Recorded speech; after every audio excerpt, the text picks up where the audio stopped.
The spider, spinner's web for the unwary fly. The blood is the life, Mr. Renfield. Hi everybody, I'm Bobby, and I bid you welcome to Dusty Old Movies. Ever since I was little, I loved watching the Universal Monster movies, and my favorite was always Dracula. A few years ago, I even got to see Dracula on a big screen at a movie theater and meet Bela Lugosi Jr., which was really fun. He was with Ron Chaney and Sarah Karloff, and I actually arrived at the same time that they did, so I was able to take that picture myself. No thumbs.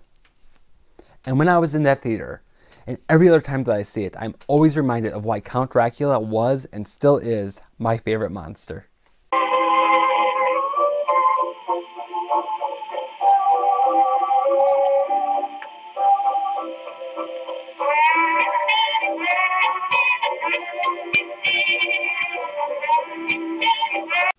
Bram Stoker published his famous novel Dracula in 1897.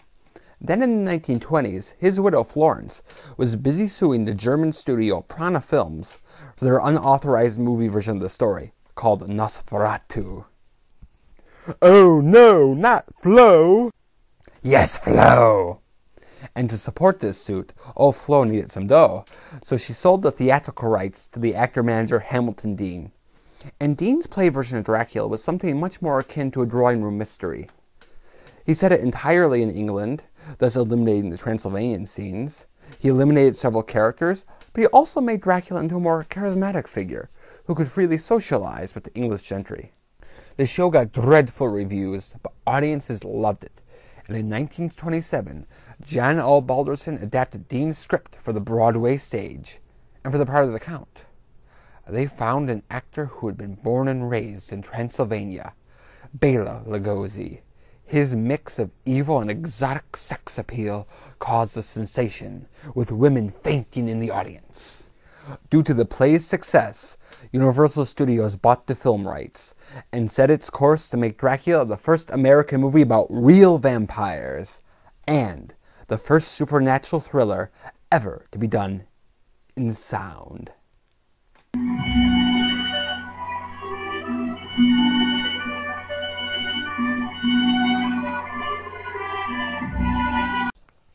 The real estate agent Mr. Renfield has traveled to Transylvania to sell Count Dracula the English property known as Carfax Abbey.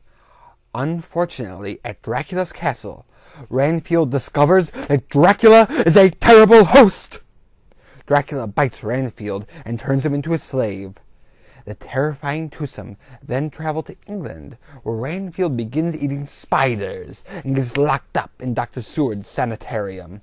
Meanwhile, Dracula begins preying upon Dr. Seward's daughter, Mina, and her friend, Lucy, and plans on making them vampires like himself, and only the wise Professor Van Helsing can stop him. Garrett Fort's script for Dracula uses some of the best things the play and the book have to offer, mixes in original ideas, and it really gives this movie its own unique spin. The charismatic Count from the play is in, so you get to see him have social interactions with the regular characters.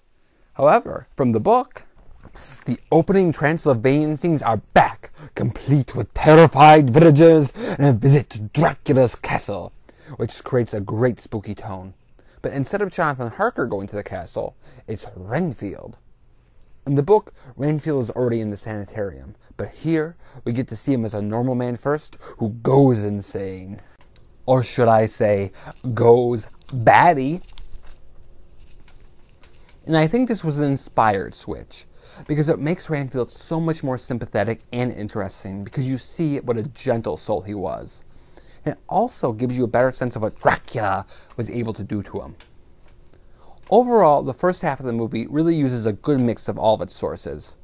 Unfortunately, the second half relies too much on the play, so it becomes much more talky and the pacing slows down. Also, the director, Todd Browning, tends to film several of these scenes in a very stagey way, which, although not that uncommon for filming techniques of 1930, it does make the scenes less engaging. And I think this problem is the most apparent in these scenes without Dracula or Renfield, and it's just the normal characters talking.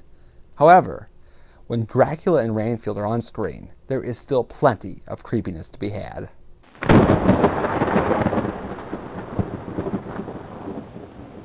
Despite his Broadway success, Universal Studios wasn't interested in casting Bela Lugosi to play Dracula. Instead, they wanted Lon Chaney, the great silent film star, to play the role. But thankfully, Lon Chaney died, and Bela got it. And he is the perfect Dracula, complete with charm, intensity, and darkness. This is a very old wine. I hope you would like it. Aren't you drinking?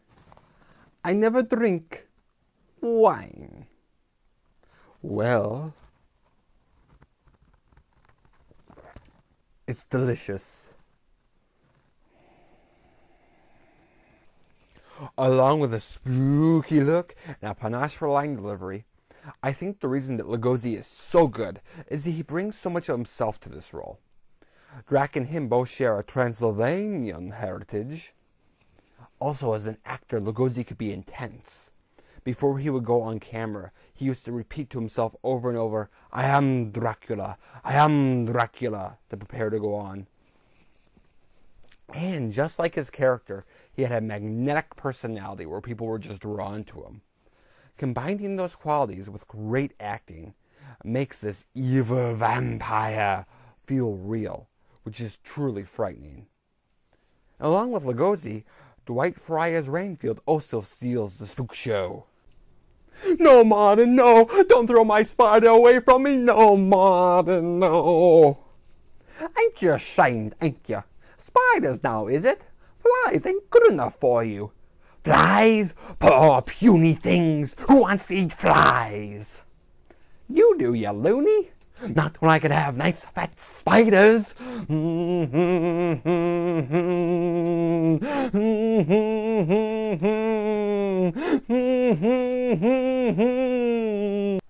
Sometimes Ranfield is sane, sometimes he's insane, he can be dangerous, he shows compassion for Mina, and other times he acts like a vampire himself.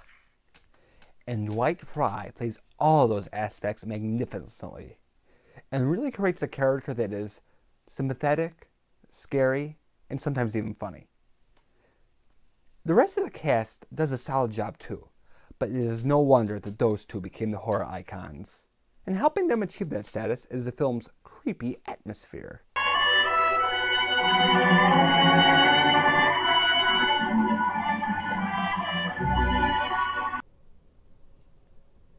The atmosphere is one of the most compelling things about Dracula, and it's so thick you could practically cut it with a wooden stake. Grrr! Don't give me that look. Remember, I could have reviewed Frankenstein. Oh no, he didn't. And a lot of the creepiness comes from the very simple way the scary scenes were shot. Now, I know I did complain about the static camera work early in the review, and for the talky scenes, I still hold on to that complaint. But for the scary scenes, when they're showing creepy and unsettling things, I find that static camera work style very effective. Take this scene where the vampire Lucy is walking in the woods after she put the bite on some kid. First you hear the sound of a child crying, and then all you see is the silent and static shot of Lucy walking. First of all, it's scary because you don't see the biting, and you have to complete it in your imagination.